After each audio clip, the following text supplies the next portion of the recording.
সুপ্রিয় শিক্ষার্থীরা, আসসালামু আলাইকুম। আমরা পরমাণুর গঠন নিয়ে এর আগে 9টি ক্লাস নিয়েছি। আজকে তারই কন্টিনিউশনে আমি 10 নম্বর ক্লাসটি নিতে চাচ্ছি। আজকে আমরা যে টপিকটি নিয়ে ইন ডিটেল আলোচনা করব সেটি হচ্ছে হাইড্রোজেন পরমাণুর বিকিরণ বর্ণালী। মনে রাখতে হবে যে প্রশ্নে যদি শুধু বর্ণালী কথাটি লেখা থাকে তাহলে বুঝতে হবে সেটি আসলে বিকিরণ বর্ণালীকেই বোঝাচ্ছে। তার মানে বিকিরণ শব্দটি অনেক সময় প্রশ্নে লেখা থাকে না, শুধু লেখা থাকে হাইড্রোজেন পরমাণুর বর্ণালী। তাহলে বিকিরণ বর্ণালী কী জিনিস? বিকিরণ বর্ণালী হচ্ছে যে বাই সামহাও কোনো একটি পদার্থকে আমরা উত্তেজিত করব। উত্তেজিত করার পর সেই পদার্থটির উত্তেজিত ইলেকট্রন যখন শক্তি ছেড়ে দিয়ে নিম্নতর কোনো কক্ষপথে আসবে তখন তারা নির্দিষ্ট তরঙ্গ দৈর্ঘ্যের কিছু শক্তি ছেড়ে দিবে, এবং এই যে তারা নির্দিষ্ট তরঙ্গ দৈর্ঘ্যের কিছু শক্তি ছেড়ে দিল সেখান থেকে আমরা কি পাবো? বিকিরণ বর্ণালী। আমরা একটু চিত্রের মাধ্যমে বিষয়টি বোঝার চেষ্টা করি। ধরো হাইড্রোজেনের বিভিন্ন কক্ষপথগুলোকে আমি যদি এরকম রেখার মাধ্যমে দেখানোর চেষ্টা করি, দেখো এই যে রেখার মাধ্যমে আমি একটু আবার দিচ্ছি, অর্থাৎ এটি হচ্ছে 1 নম্বর কক্ষপথ যেটা বৃত্তাকারভাবে ছিল, এটি হচ্ছে 2 নম্বর কক্ষপথ, এটি হচ্ছে 3, 4, 5, 6, 7। আমরা 7টি কক্ষপথ এখানে দেখাচ্ছি হাইড্রোজেনের। আরও দেখানো যায়, আমি আপাতত 7টি দেখাচ্ছি। খেয়াল করো, আমি কক্ষপথগুলো আঁকার সময় উপরের দিকে কিন্তু গ্যাপটা কমিয়ে দিয়েছি। এটি ইচ্ছা করে কমানো হয়নি, কারণ প্রথম কক্ষপথের সাথে দ্বিতীয় কক্ষপথের যে ডিস্টেন্সটা থাকে, দ্বিতীয় কক্ষপথের সাথে তৃতীয় কক্ষপথের ডিস্টেন্স তার চেয়ে একটু কম থাকে। আবার দ্বিতীয় এবং তৃতীয় কক্ষপথের মাঝখানে যে ডিস্টেন্সটা থাকে, তৃতীয় এবং চতুর্থ কক্ষপথের ডিস্টেন্সটা তার চেয়ে আরেকটু কম থাকে। এইভাবে জিনিসটা আস্তে আস্তে কমতে থাকে। এখন হাইড্রোজেনের উত্তেজিত ইলেকট্রন প্রথম কক্ষপথ থেকে বিভিন্ন কক্ষপথে যেতে পারে। আমি যখন পরমাণুর স্যাম্পল নিব, প্রথমে আমরা কাজটি কিভাবে করি? আমরা আসলে হাইড্রোজেন অণু নিয়ে থাকি। হাইড্রোজেন অণুকে একটি টিউবের মধ্যে, ডিসচার্জ টিউবের মধ্যে নেওয়া হয় এবং তাকে বাহিরের ইলেকট্রিক সোর্সের সাথে কানেকশন দেওয়ার পরে তাকে উত্তেজিত করা হয়। প্রথমে H2 অণু ভেঙে হাইড্রোজেন পরমাণু তৈরি করে। এই হাইড্রোজেন পরমাণুর ইলেকট্রন পরবর্তীতে শক্তি শোষণ করে এক একজন এক একটি কক্ষপথে গমন করে। ঠিক আছে? এখন এই যে তারা বিভিন্ন কক্ষপথে গমন করলো, গমন করার পর তারা ওই অবস্থাতে কিন্তু বেশিক্ষণ স্থিতিশীল থাকবে না, কারণ তাদের কি হয়েছে? শক্তি বৃদ্ধি পেয়েছে। এই যে শক্তি বৃদ্ধি পেল, এই বৃদ্ধি পাওয়ার পর তারা শক্তি ছেড়ে দিবে। শক্তি যেটা ছেড়ে দিচ্ছে সেটি হচ্ছে বিকিরণ বর্ণালী। এখন আমি ধরে নিই যে কোনো ইলেকট্রন সপ্তম কক্ষপথে উত্তেজিত হয়ে উঠেছিল, সে প্রথম কক্ষপথে ফিরে আসছে। আবার ধরে নিলাম কেউ চতুর্থ কক্ষপথ থেকে প্রথম কক্ষপথে ফিরে এসছে। ঠিক আছে, আমরা এটি একটি সেট ধরলাম। আবার আরেকটি সেট ধরলাম যে 6 থেকে 2-এ এসছে এবং 3 থেকে 2-এ শক্তি ছেড়ে দিয়ে ফিরে এসছে। আরেকটি সেট ধরলাম যে 7 থেকে 3-এ এসেছে, আবার 6 থেকে 3-এ এসছে। এভাবে আমি আরও কিছু সেট ধরি। ধরে নিলাম যে 5 থেকে 4-এ এসেছে, আবার 6 থেকে 4-এ এসেছে। আবার ধরে নিলাম 7 থেকে 5-এ এসেছে, 6 থেকে 5-এ শক্তি বিকিরণ করে চলে এসছে। শিক্ষার্থীরা খেয়াল করো, আমরা এখানে 1, 2, 3, 4, 5 ধরনের বিকিরণের সেট ধরে নিলাম। তার মানে এই ক্ষেত্রে মনে রাখতে হবে শক্তি বিকিরণ করে কোন কক্ষপথে ফিরে আসলো, দ্যাট ইজ ইম্পর্টেন্ট। কোন কক্ষপথ থেকে আসলো সেটা কিন্তু ইম্পর্টেন্ট না। ঠিক আছে, কোথায় ফিরে আসলো দ্যাট ইজ ইম্পর্টেন্ট। ফিরে আসাটা হচ্ছে ইম্পর্টেন্ট জিনিস। কেন ইম্পর্টেন্ট জিনিস? কারণ ম্যাথমেটিক্যালি দেখা যায় যে যদি প্রথম কক্ষপথে হাইড্রোজেনের কোনো উত্তেজিত ইলেকট্রন ফিরে আসে, তাহলে সেটি যেখান থেকেই আসুক না কেন তার যে তরঙ্গ দৈর্ঘ্যটি পাওয়া যায় সেই তরঙ্গ দৈর্ঘ্যটি হচ্ছে ইউভি অঞ্চলের তরঙ্গ দৈর্ঘ্য।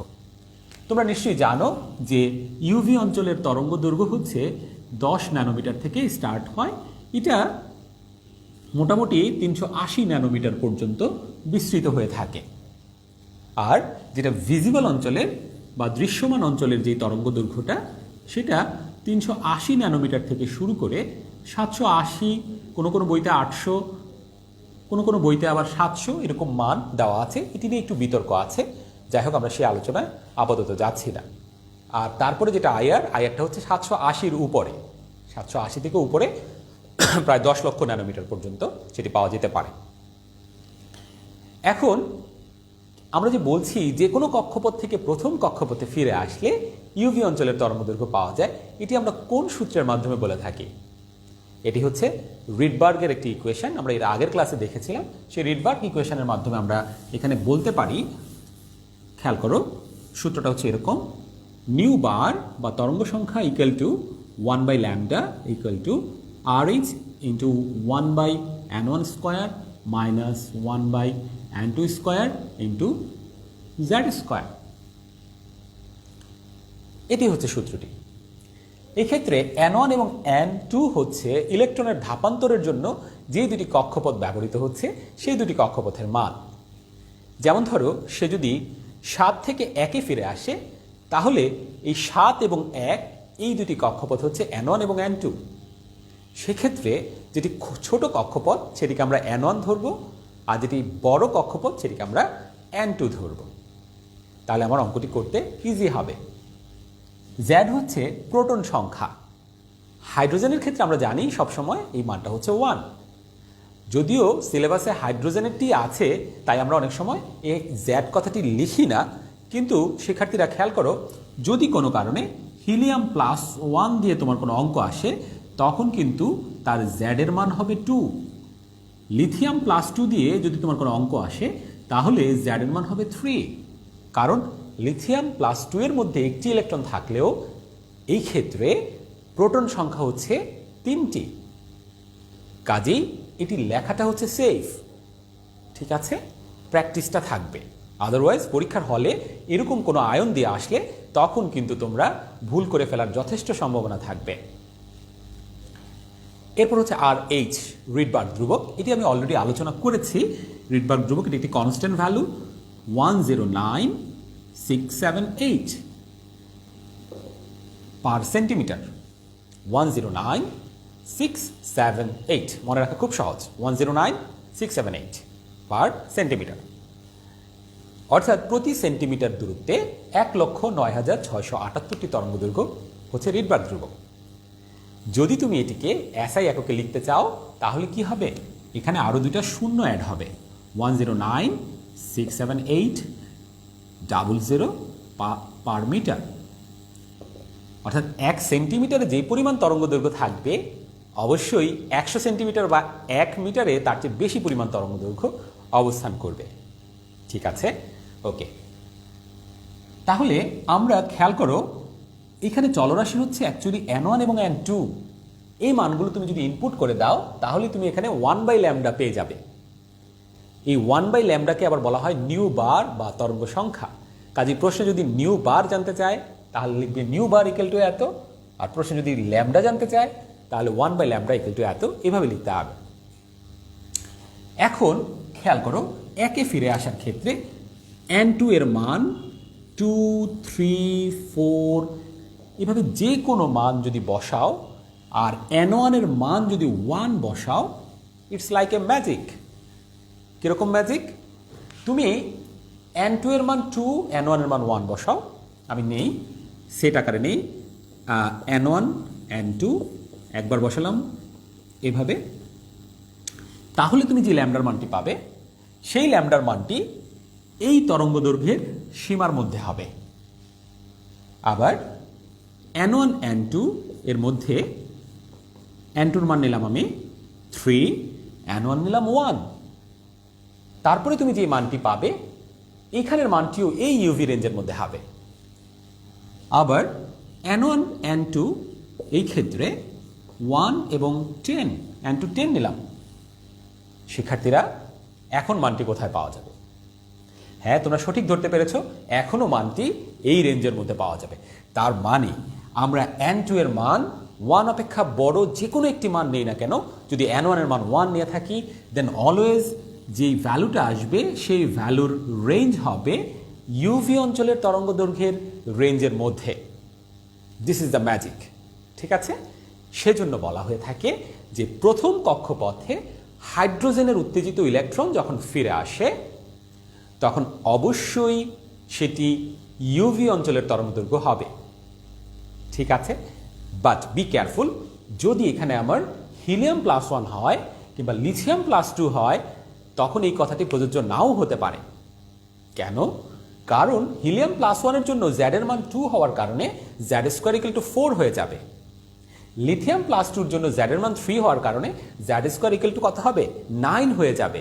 তার মানে এইখানের মানটা হিলিয়াম +1 এর জন্য 4 দিয়ে গুণ হবে, লিথিয়াম +2 এর জন্য 9 দিয়ে গুণ হবে।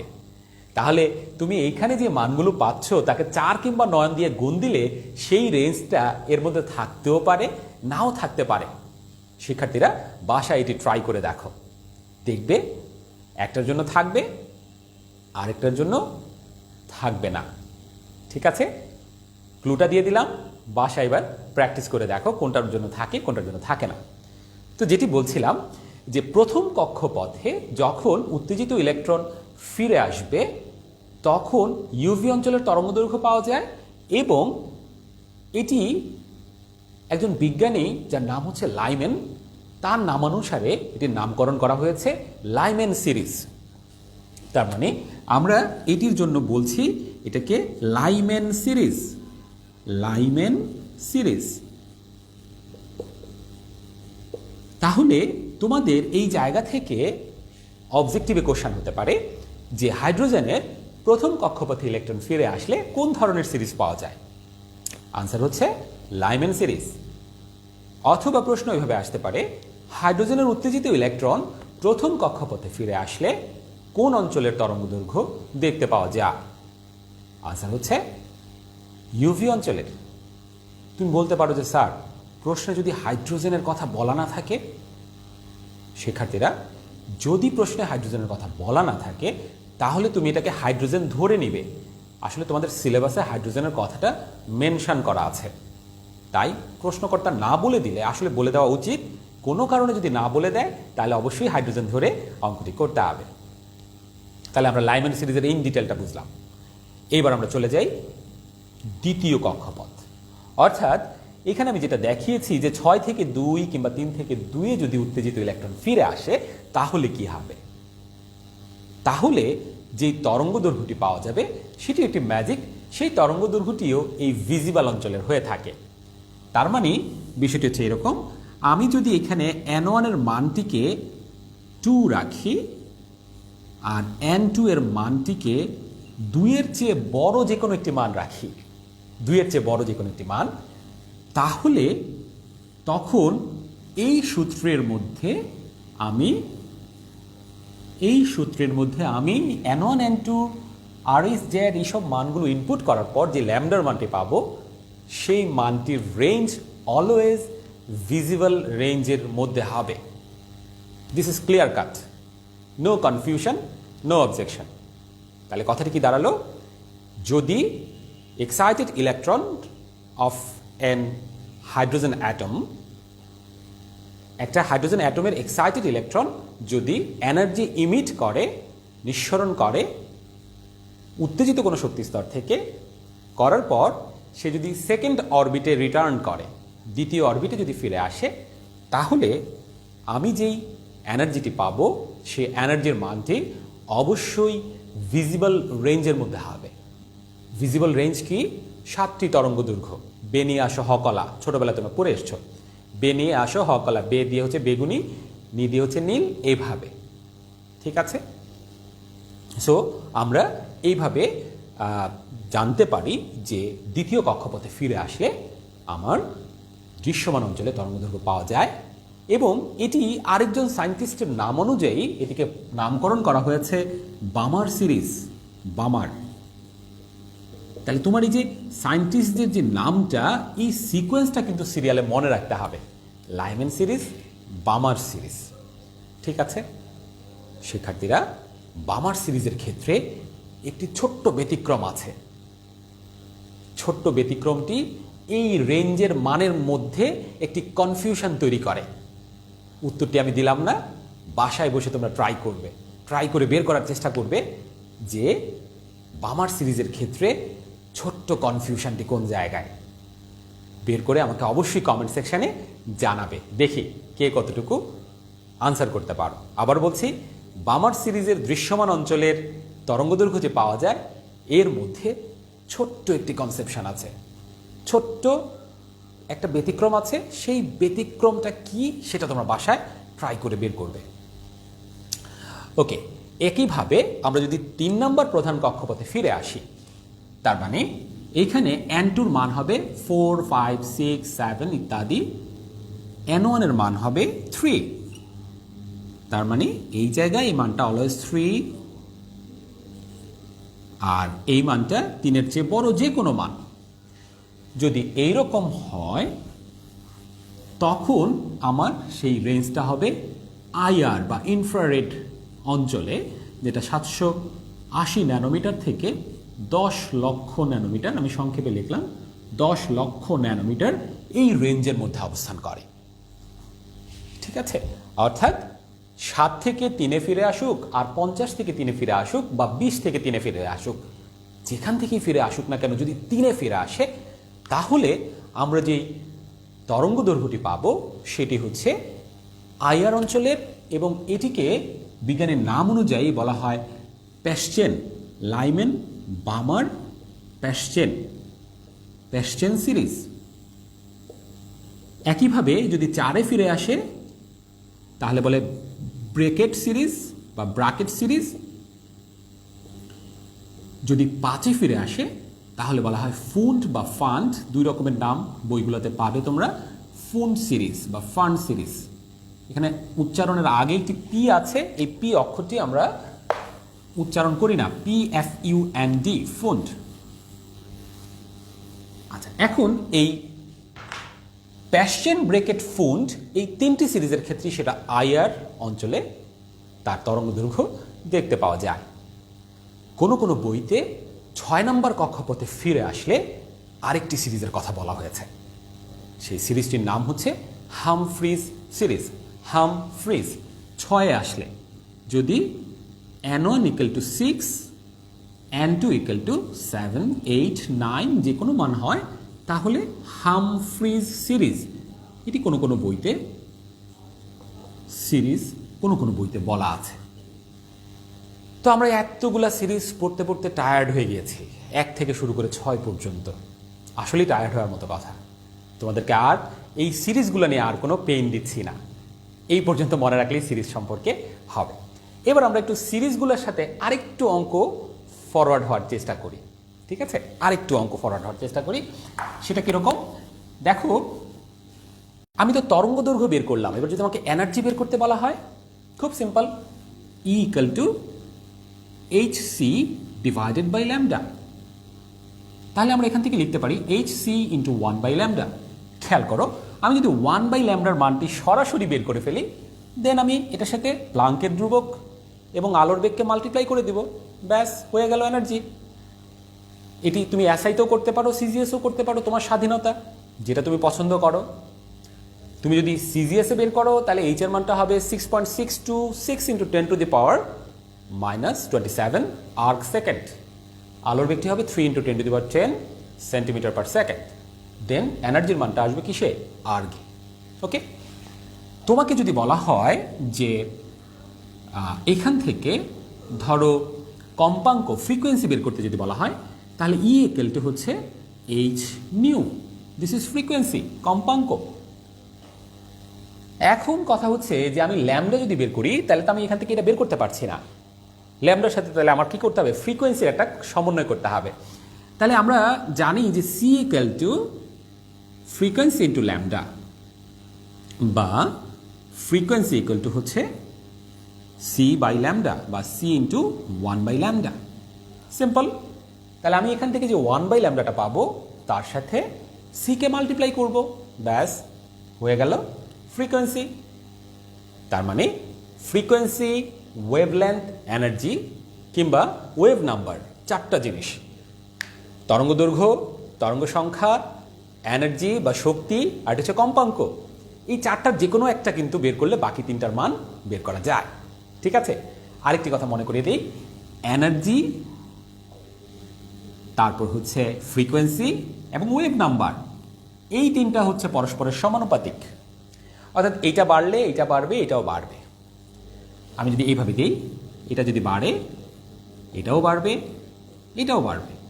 এই তিনটার সাথে ব্যস্তানুপাতিক হচ্ছে তরঙ্গ দৈর্ঘ্য। অ্যাকচুয়ালি এইভাবে কোনো সূত্র লেখা যাবে না, আমি জাস্ট বলার জন্য, মনে রাখার জন্য। আমরা অনেক সময় শর্টকাটে অনেক কিছু মনে রাখি, শর্টকাটে মনে রাখার জন্য আমি এভাবে লিখলাম যে এই তিনটার সাথে ল্যামডা হচ্ছে ব্যস্তানুপাতিক। অর্থাৎ এই তিনটাই যদি বাড়ে অবশ্যই তরঙ্গ দৈর্ঘ্য কমবে। No confusion, no doubt. এই কনসেপ্টটা কিন্তু আমার অবজেক্টিভ কিংবা সিকিউ যে কোনো জায়গায় কাজে লাগতে পারে, সবসময় মনে রাখবে। ঠিক আছে, তাহলে আমরা প্রথমত এই বিষয়টা দেখলাম। এবার সিরিজের মধ্যে আমরা একটু আরেকটু জিনিস তাকাই। দেখো, প্রথম ক্রম, দ্বিতীয় ক্রম, এই ধরনের কিছু শব্দ আমরা অনেক সময় পাবো। প্রথম ক্রম, এটার অল্টারনেটিভ শব্দ পাবে প্রথম লাইন অথবা এইচ আলফা। সেমভাবে দ্বিতীয় ক্রম, দ্বিতীয় লাইন বা এইচ বিটা, এই শব্দগুলো আমরা পেয়ে থাকি। কার জন্য পাবো? প্রত্যেকটা সিরিজের জন্য পাবো। খুবই সিম্পল, বুঝলে খুবই সিম্পল, ছোট্ট যোগ বিয়োগ। দেখো, প্রথম ক্রমের লাইম্যান সিরিজ।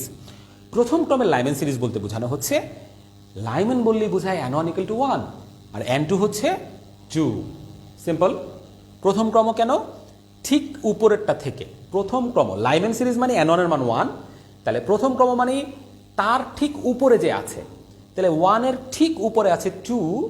সো প্রথম ক্রমের লাইম্যান সিরিজ হচ্ছে n2 = 2, n1 = 1। এটা কি আমরা অনেক সময় বলি প্রথম লাইনের, অথবা আমরা বলে থাকি এইচ আলফা।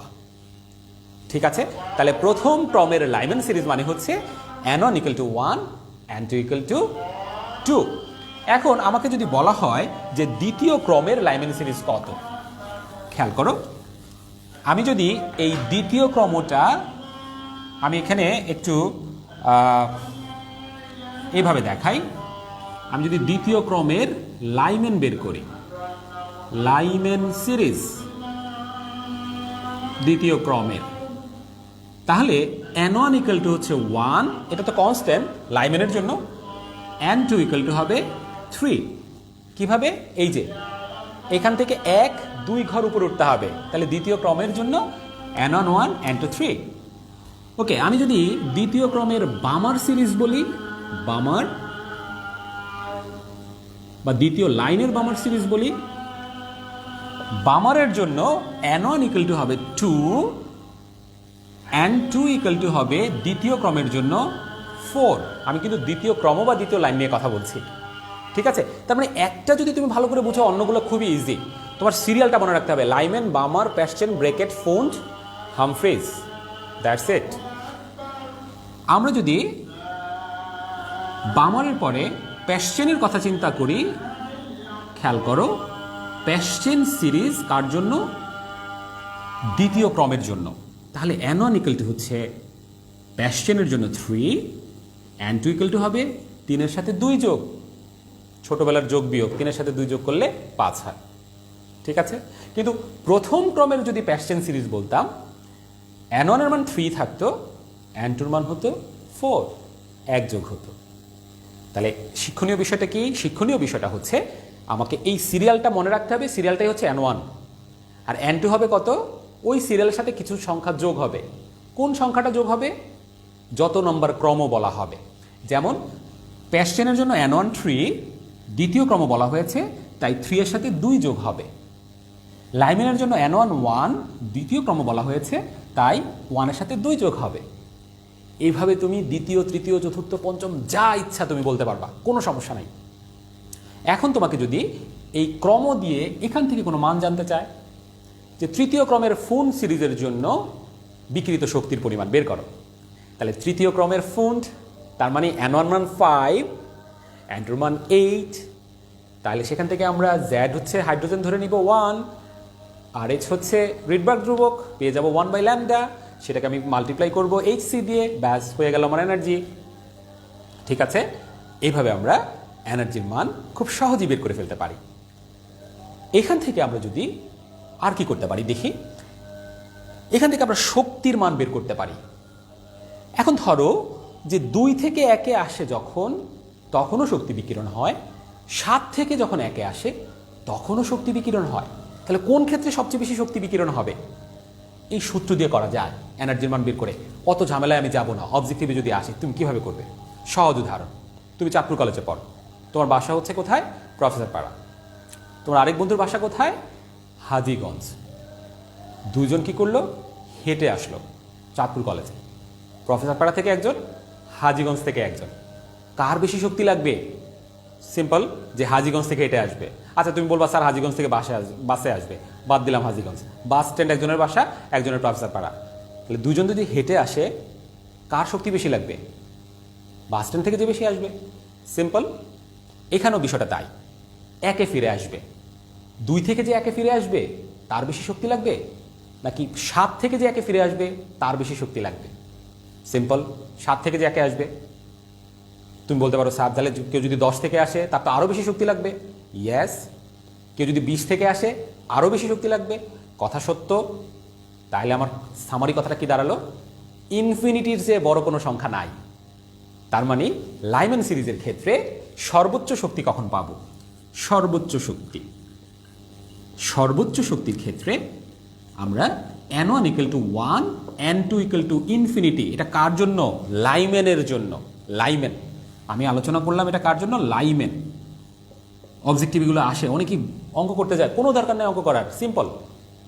বামারের জন্য যদি বলে সর্বোচ্চ শক্তি n1 হবে 2, n2 ইনফিনিটি, সিম্পল। আর যদি বলা হয় এখানে সর্বনিম্ন শক্তি n2 = 2 হবে। সর্বনিম্ন মানে কি? সবচেয়ে কাছ থেকে যে আসবে সেখানে সর্বনিম্ন শক্তি। ঠিক আছে, তাহলে বামারের জন্য সর্বনিম্ন শক্তি কত হবে? n1 2, n2 3 সর্বনিম্ন শক্তি। That's it. তাহলে আমরা বুঝলাম কিভাবে সর্বোচ্চ সর্বনিম্ন শক্তি বের করতে হয়। আবার এখানে লিখেছি শক্তির সাথে এই দুইটা সমানুপাতিক। তার মানে আমরা যখন সর্বোচ্চ শক্তি পাবো, সর্বোচ্চ কম্পাঙ্ক পাবো, সর্বোচ্চ কি পাবো? তরঙ্গ সংখ্যা। আবার তখন সর্বনিম্ন তরঙ্গ দৈর্ঘ্য পাবো। তার মানে পরীক্ষা যেভাবেই আসুক শক্তির সাপেক্ষে চিন্তা করবে, বুঝতে সুবিধা।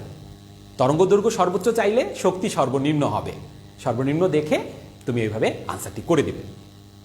তো ঠিক আছে শিক্ষার্থীরা, আমরা আজকে রিডবার্গ ইকুয়েশনটি দিয়ে হাইড্রোজেনের বিকিরণ বর্ণালী নিয়ে যে কতভাবে খেলাধুলা করা যায় সেই বিষয়টা আমরা একটু দেখলাম। খুব ছোট ছোট কিছু অঙ্ক করলাম এবং এই অঙ্কগুলো অবজেক্টিভে লাগতে পারে, সিকিউতে লাগতে পারে। মজার বিষয় হচ্ছে এখান থেকে একটি ট্রিকি কোশ্চেন দেওয়া হয় তোমাদেরকে একটু কনফিউজ করার জন্য, তোমাদের মাথায় বুদ্ধি আছে কিনা সেটা দেখার জন্য। সেটি দিয়ে আজকে শেষ করছি। প্রশ্নটি দিয়ে বাসায় চিন্তা করবে। প্রশ্নটি হচ্ছে, হাইড্রোজেন পরমাণুর মধ্যে একটি মাত্র ইলেকট্রন থাকা সত্ত্বেও তার বর্ণালীর মধ্যে অসংখ্য সিরিজ দেখতে পাওয়া যায়, যেমন লাইমেন, বামার, প্যাশ্চেন, ব্রেকেট, ফোন্ড। একটি মাত্র ইলেকট্রন, এত সিরিজ কিভাবে সম্ভব? আসলেই চিন্তার বিষয়। বাসায় গিয়ে চিন্তা করবে। ইনশাল্লাহ নেক্সট ক্লাসে আরও কথা হবে। সবাই ভালো থাকো, সুস্থ থাকো। আসসালামু আলাইকুম।